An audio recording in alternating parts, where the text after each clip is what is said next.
Everything you see around me is going to be redone once the Columbia Parks and Recreational Department gets the $1.2 million. It's Monday afternoon right now, and as you can see, there's still floodwaters all around. You've probably been hearing a lot about Missouri's new redistricting maps across the state.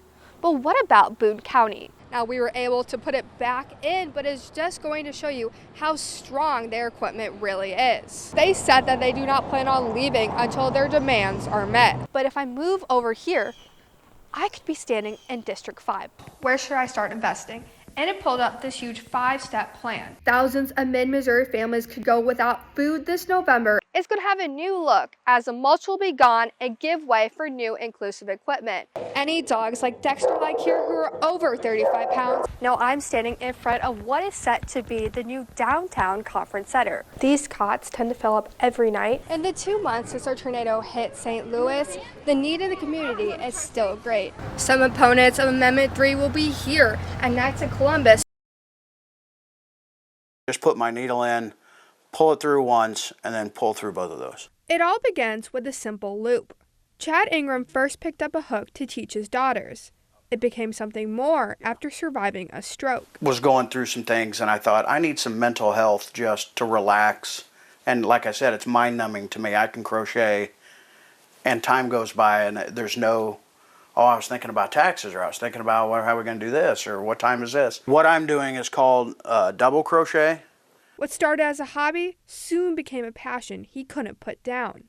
I do a lot of crocheting for baby hats, and I've done a couple graduation pillows this year for people. Ingram is now attempting to make the Guinness Book of World Records for the largest crocheted granny square. I had every book when I was a kid, and I always thought one day I should try to do something to get in there. The current record is a little over 36 by 36 feet. Ingram is aiming for 40 by 40. Like, I want to go past the record, and it's obvious, give or take a foot. What makes this record attempt even more remarkable? Ingram is legally blind. I have to stand 20 feet away from a sign that somebody else can stand 200 feet away and still read. Once I get to 21 feet, I can't read it. He uses a special magnifying screen to see his hands at work. So I have the camera on top, and then I have a remote control that both, you can zoom in, zoom out, you can make it black and white. While the technology helps him see the stitches, it's the time spent with the yarn that brings him clarity. I think right now I'm at about 1,100 stitches per side. As he weaves in the ends, Ingram's not sure what he'll do with his masterpiece once it's finished. I've been asked that question several times. I wouldn't mind donating it to a group that could use it as a display or something like that. While it may be his biggest project yet, I just kind of get bored with the color after a while, and it's like, oh, I'll change now. With yarn in hand, he isn't putting down the hook anytime soon. And I almost feel bad when I'm not crocheting now. It's like, I could get another couple rows in today if I get home quick. So you put the hook through a loop, grab some yarn, pull it up. For Ingram, it's more than just a square. And I'm going to finish with the blue on the bottom to make it look like a pattern. It's 900 hours a piece, crocheted one loop at a time.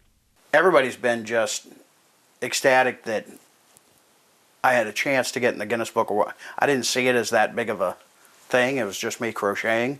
In Alton, Kavya Ramesh, 5 on your side. SNAP supports more than 650,000 Missourians every month.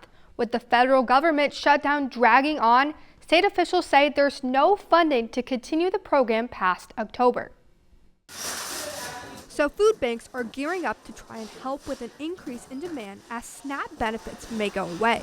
It's likely that the food bank will see some additional people needing assistance into November.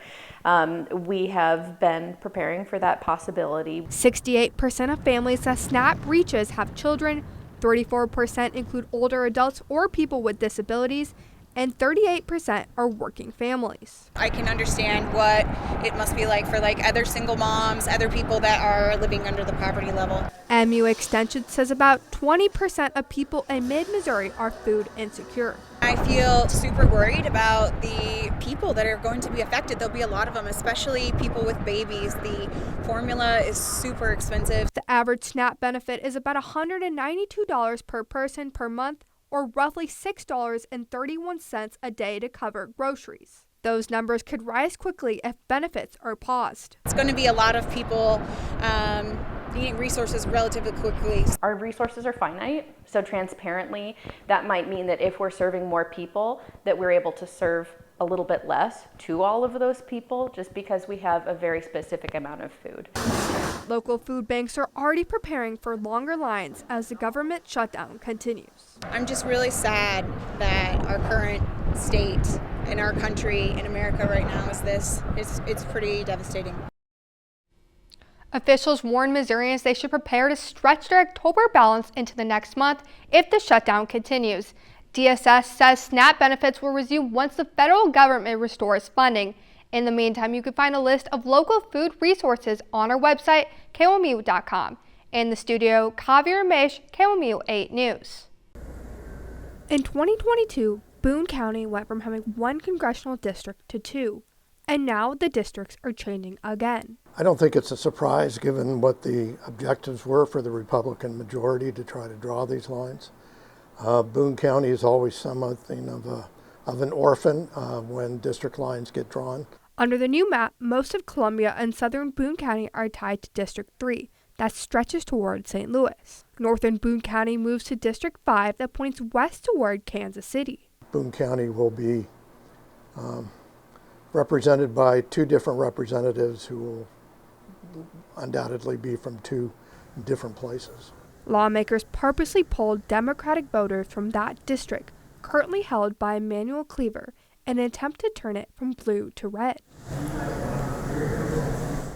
This change will also make running elections more complicated. Instead of saying, like, this house on Ash Street is in this district, we have to say houses from 100 Ash to 200 Ash are in this district. And if they're on odd side of the road, they're in this district. If they're on even side, they're in another. Right now, I'm standing in District 3, but if I move all the way over here, I'm standing in District 5. Now, this is the same neighborhood in Columbia, but two different districts. The percentage of the population that is from Boone County in each of those districts is relatively small. And so Boone County will have a harder time sort of getting its interests sort of considered seriously by the representatives who get elected in these districts. This map is set to go into effect on December 11th, but with 4 ongoing court cases and a 2026 ballot referendum in the works, voters may ultimately decide whether to keep it or reject it. For now, the future of the new map remains uncertain. Kavya Ramesh, KOMU 8 News, Columbia.